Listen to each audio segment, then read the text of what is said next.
Hello, I'm the Smoking Cheddar, but you probably already knew that. Today, we're going to be looking at an anti-tank gun.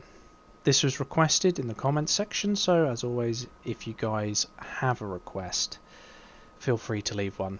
And out of the possible builds for an ATG, I've decided to make my first ATG video about the one that I personally use. I've been using this build now for just over a year, and it's extremely deadly, to say the least. I've seen some variations of it, and I've started to see that more people are switching on to using similar or the same officers, probably for the same reasons. What is the scenario for this week? Well, that's pretty simple. To defend the base against a super heavy and against MBTs, to just be lethal out in the field versus anything with tracks. And oh boy, does this one absolutely provide that down to a T. Of course it does. It's just disgusting. Now obviously this wasn't a big video of everything, but I don't expect anyone to watch just 2 hours of me just to get to one unit. I give you the sword.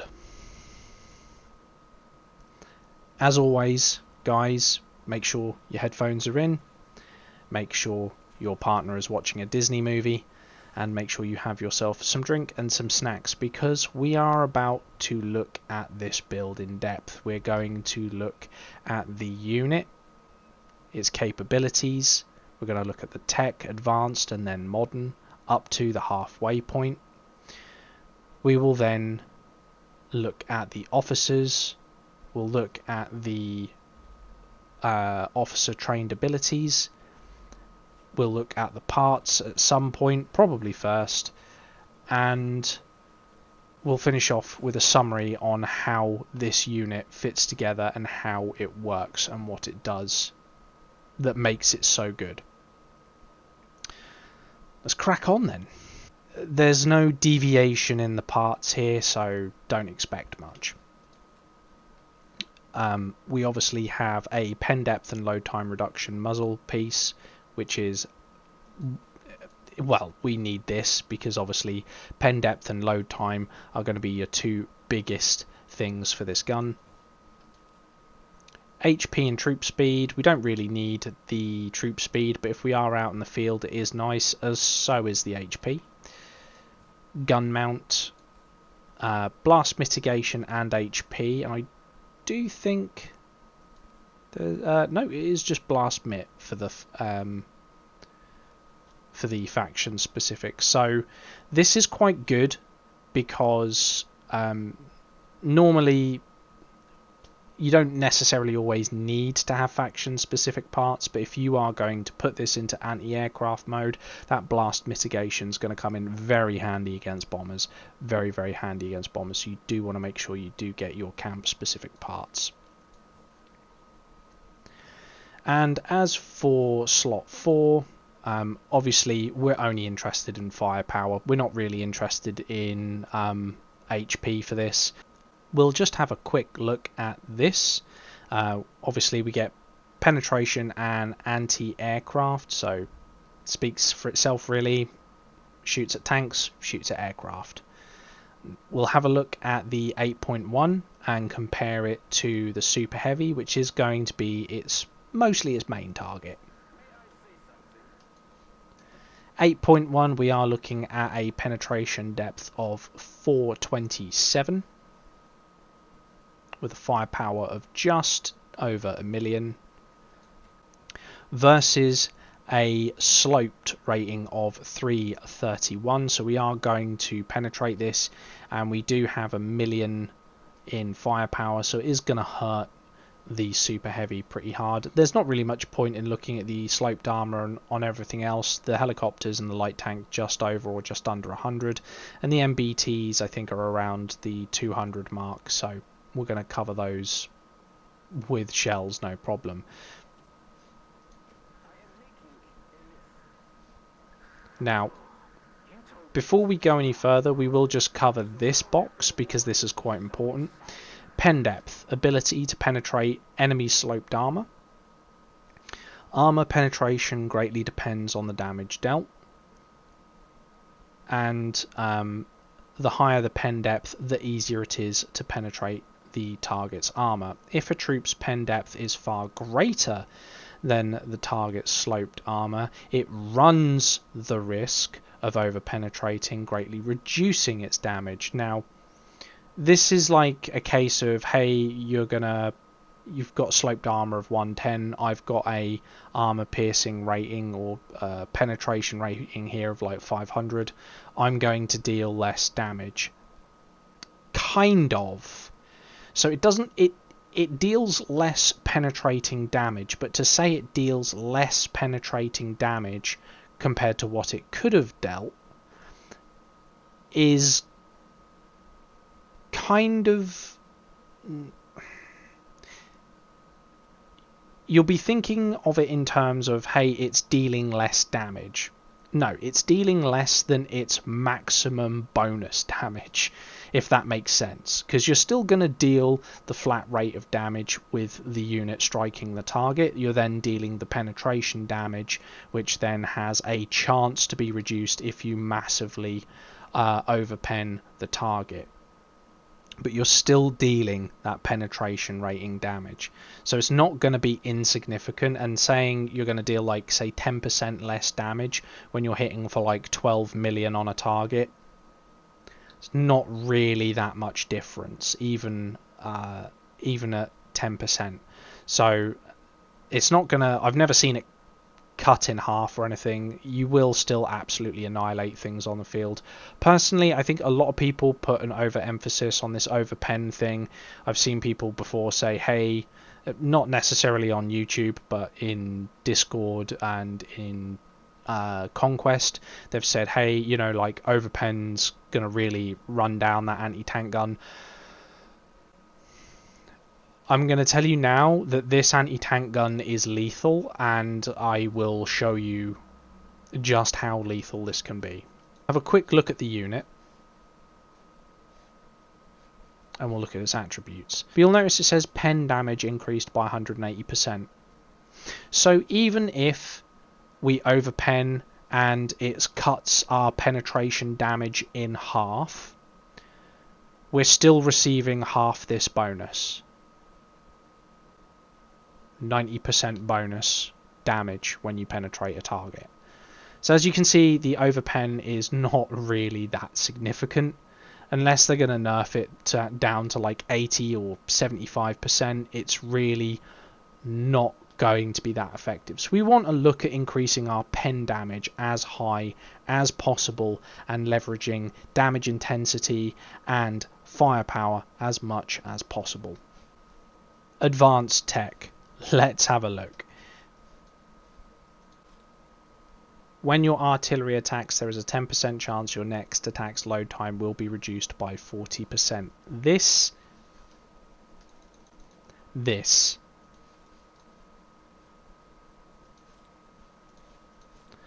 and tungsten core APs increases the anti-tank gun penetration damage by 30%.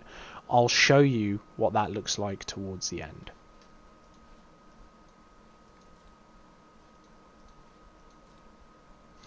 Load time reduction, you will need this. I know I haven't completed it.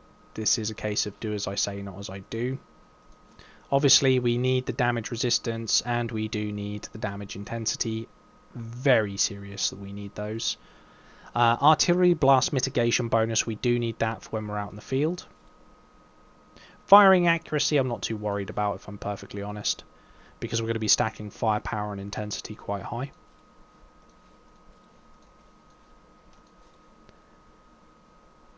Damage resist bonus when attacked by artillery, we do kind of need this. This is quite important. Damage intensity bonus versus tanks is 100% one of the most important things you're just going to need it. You do need it. As you can see, even I've maxed it out and I'm lazy on this tree. Artillery HP, you do need this maxed out again, as do you also need the firepower maxed out. So let's have a look at the modern and see how it compares. Do this right. Digital fire control systems. When an anti-tank gun penetrates the enemy armor, it gains 5% firepower bonus for 4 seconds. So we're looking at a penetration bonus. So as I said, we've got a very high pen rating, so we are going to pen anything with sloped armor. It won't pen artillery and it won't pen infantry because they don't have a sloped armor, so it will just be the flat damage, which is not going to be any good. It is going to suck. But we are looking at getting a nice little firepower bonus here for the anti-tank gun every time we penetrate, and it can stack up to 3 times, giving us a total of 15% firepower on top of the anti-tank gun, which is going to be absolutely brilliant in a field situation where you're going to be picking off tanks, or it's going to be absolutely brilliant in a situation where you are defending your base and again picking off tanks. Artillery resist bonus when being attacked by artillery is kind of key. You probably should look at maxing that out. Artillery HP, again, as is the firepower, again you should max these out. Artillery blast mitigation bonus will come in handy when you're getting picked at by bombers. There are some bombers that are going to deal more damage to you when you are deployed. It's just the nature of the game, but you can mitigate that damage with the blast mit bonus. Again, not too fussed about the firing accuracy because we are stacking firepower quite high. And artillery HP, we do need this maxed out because this is a semi-field unit, and artillery firepower, we do need this maxed out. Again, do as I say, not as I do here, guys, because this is key to making your anti-tank gun the most lethal thing on the field. I did say I would specifically talk about my build. Now, normally I don't cover limited or premium officers because I don't think it's fair and it takes too long to get them. However, this is obtainable with a small investment in cash in game, and I will give you the alternative when we get to it. But for the captain, I said it in his review video in 2023, I believe, in December. I said, hey, you are absolutely nuts if you are not putting this guy on an anti-tank gun and you have an anti-tank gun. Now, like I said, I covered the review when he came out. I think he is one of the best artillery officers you've got, and he has a very specific goal. That is to destroy enemy equipment. Why do we want him as the captain? Well, once he is awakened, his tactical skill is increased, and it deals damage to the enemy of a coefficient of 1500. If the target is stained, which we'll get to, it inflicts burning on all stained troops within 1 map grid of the target for 200 coefficient for 4 seconds. We get a splash damage attack. Now, stained. What is stained, I hear you say? Painted shells. Now, this often gets trained in and the rest of the officer ignored, and I'll explain why that's a bad idea as we get into the next bit. So, stained, each attack this artillery officer's troop does has a chance to stain the target effectively, reducing its damage resistance by up to 15% for 6 seconds. If it is already stained, then another enemy troop within 1 map grid is automatically stained as well. So this is how the splash damage system works with this officer. You're not safe if you're stood next to the target. But more importantly, we get a damage resistance reduction of 15%. So your damage resistance is taking a hell of a hit with this officer.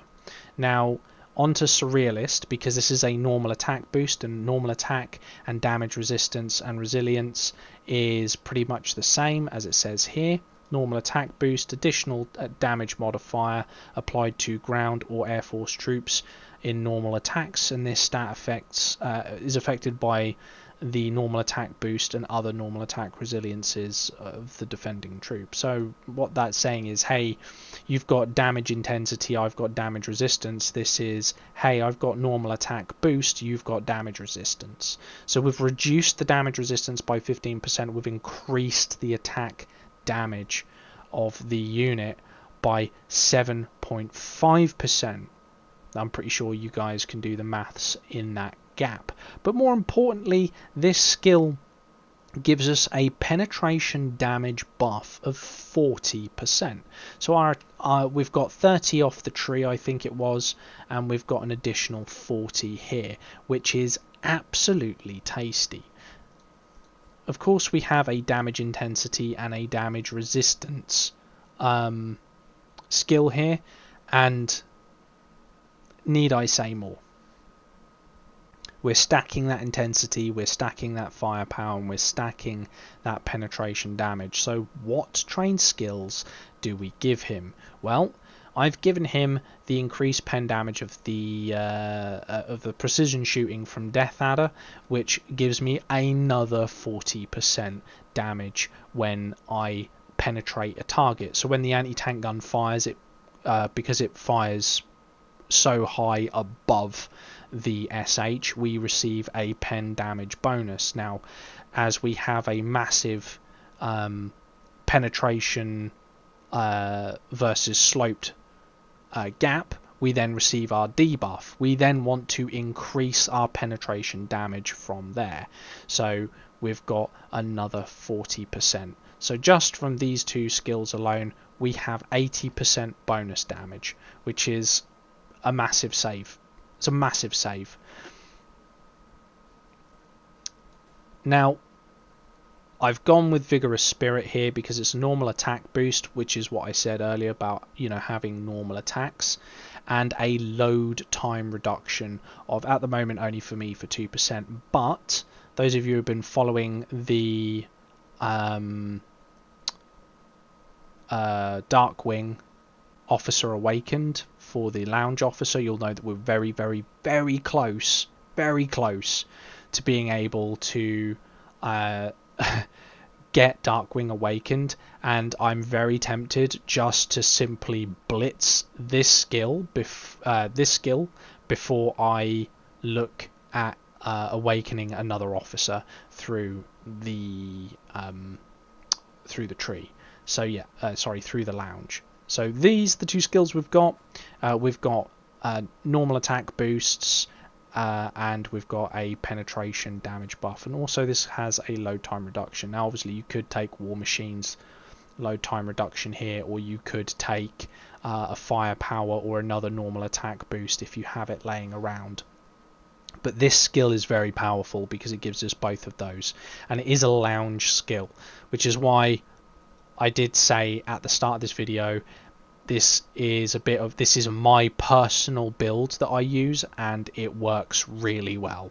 So let's have a look at the aid, as of course you can't see him because my fat head is in the way. But it's actually Golden Eagle. Now, like I said, I've been using this build for well over a year now, and it is deadly. Right, why is it deadly, I hear you say? Because again, we've got a normal attack boost. Now, the penetration on the MBTs, on the helicopters, on the light tanks, and on the SHs is not a skill attack. It's not a skill attack. It is a normal attack, and we get a normal attack boost here of we get it by 20%, and the normal attacks ignore up to 10%. Up to 15% of the enemy's total damage resistance. So it ignores an additional 10 to 15%. Let that sink in. We're not reducing your SH's damage resistance by 10 to 15% depending. It doesn't actually give us the reason why it would be 15%. It just says 10 or 15, capped at 15. But let's just assume it's 10%. I am now ignoring 10% of your armor resistance, your damage resistance stats, and I'm also increasing my normal attack by 20%. That is phenomenal. We do have a critical strike rating of 10%.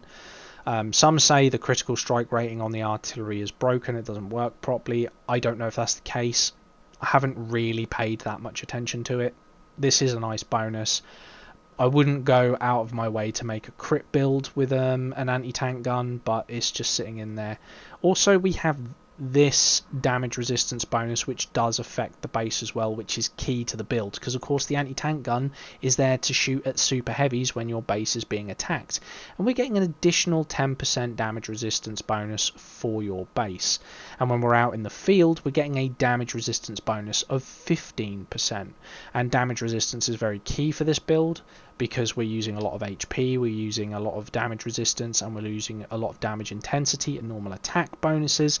We're using a lot of these sort of things, these sort of mechanics, to make sure that we're hard to kill and we can kill easily, because we're focusing very heavily on our normal attack damage. We have a damage intensity bonus here of 20%, which is very, very nice.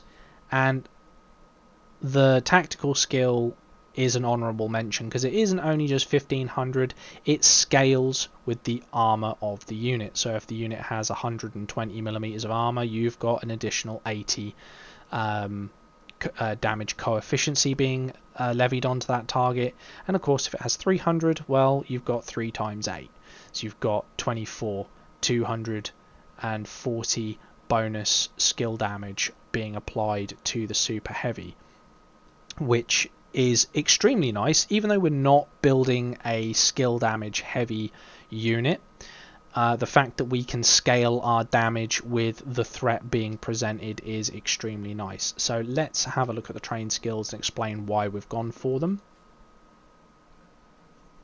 Damage intensity and damage resistance. As we've been reiterating constantly, the damage resistance is for when we're outside of the base and we're trying to shoot at aircraft, we're trying to shoot at tanks as they move past us. Maybe we're out in the field and this is a donated unit and the artillery group comes under attack and the artillery group has to turn and shoot at something. That damage resistance is going to come in very handy. That damage intensity is going to come in very handy because the anti-tank gun's job is to literally just destroy stuff. And again, we're going to go back to what I said earlier about the caveat of this being my personal build and this being a paid for skill. So I don't particularly like this officer in question.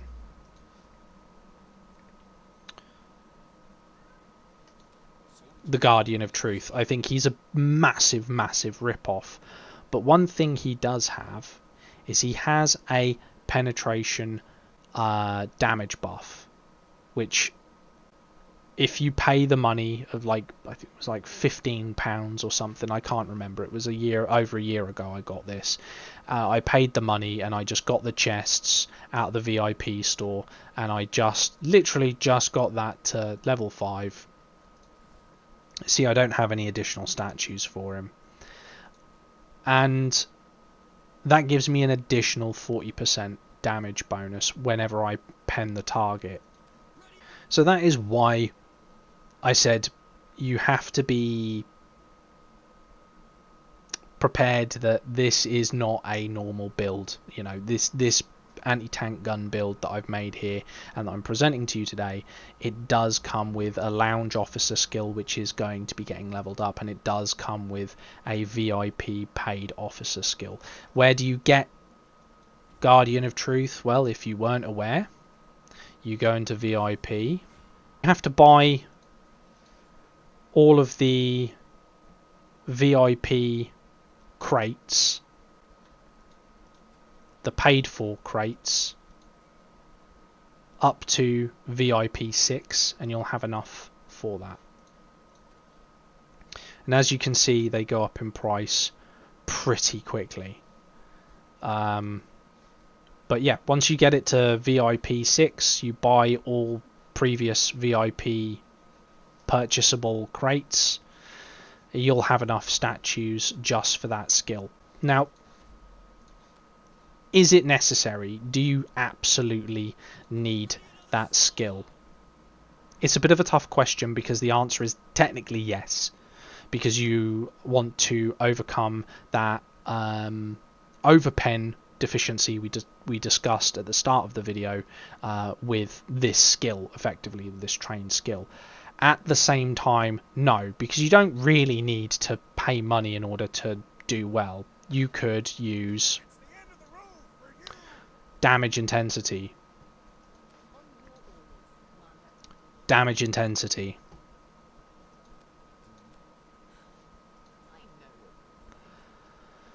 Damage intensity.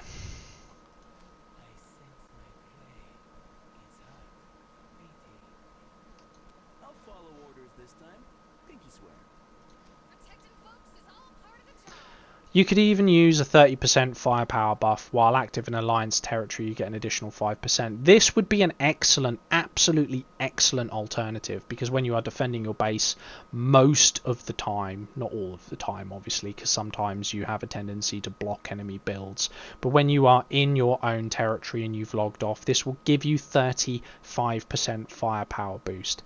It is absolutely brilliant. So don't think that this is unachievable.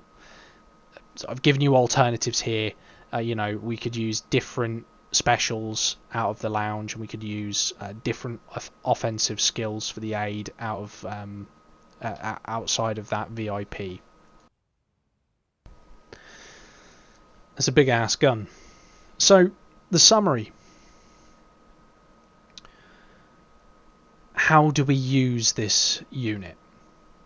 This unit is not going to be particularly good at pop-out attacks, but trust me, if you can catch an enemy AG just even off guard slightly that's near your base, you can pretty much two-shot any MBT with this. A helicopter is going to take a little more, maybe 3 shots, maybe less, depending on the officers. You can really put the squeeze on in terms of your damage potential with the anti-tank gun with this build. Now, how do the officer skills and everything all come together? So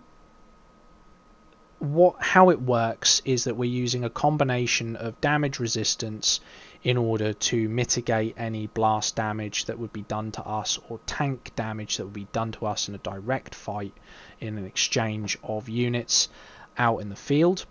And also when we deploy into anti-aircraft mode, when we're outside the base and we're shooting at bombers, there's a high probability obviously that they will try and target the anti-tank gun proper, and if they do, you need to be able to respond almost immediately by shooting back and not being able to take as much damage, which is why the tech we looked heavily at the HP, and which is why we look so heavily at damage intensity and damage resistance bonuses, so we can overcome the fighter and the bomber's defenses, so we can overcome the MBT's defenses while receiving the absolute minimum amount of damage ourselves, while dishing out as much hate towards our opponent as humanly possible. Now, in terms of the officer skills, we're using ignore up to 15% of target damage resistance. We're adding on top of that a damage resistance reduction of 15%, so that's potentially 15% wiped off completely and then another 15% reduced. We're using scalable skill damage. We're using splash skill damage, which works in conjunction with the defensive artillery piece, which we use Argent Flame and Stinger Fist 4. Yes, I know there are proponents out there, people who say, hey, you should probably use one of those two on the ATG. Yeah, they're good options. They're very good options. I'm not saying they're not. I'm saying this is better. I'm straight up saying this is better. I've tested it. This is by far the best one. We're using a lot of damage intensity, and of course we've trained in the penetration damage bonus, so we can absolutely murder the MBTs and the SHs when they knock up on our door. Now, let's have a look at a battle report just so I can show you how nasty this thing is. You can see the anti-tank gun. This is a base defense where I took out 484 enemies for let's just get rid of his name so we don't embarrass him. 4.7 million points, or less than 1% of my base HP. Now, why is that? Because he came at me with an SH. He wasn't in base-to-base range, and my anti-tank gun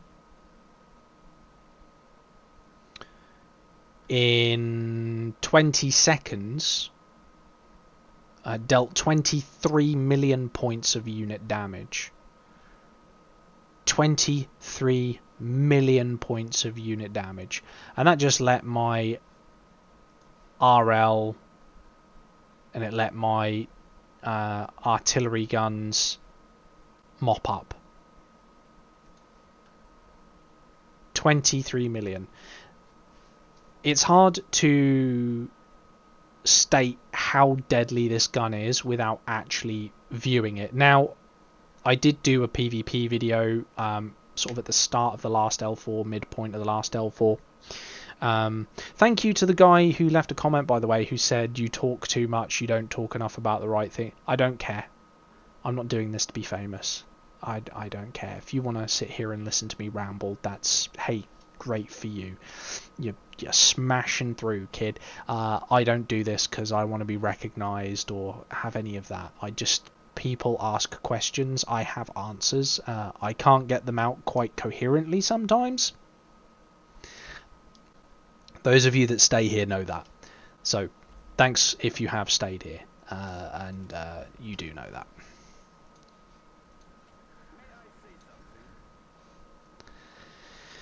And realistically, that's all there is to this anti-tank gun. It is just a singly most brutal unit that is designed very specifically to do one task: crush armor.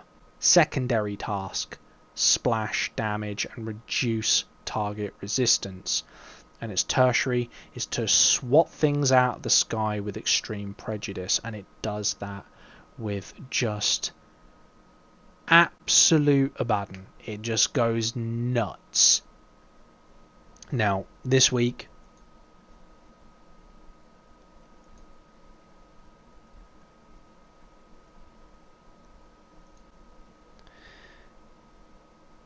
we do have some additional news. It's not particularly nice news. So on server 29, quite recently, at the start of the last L4, we lost a player.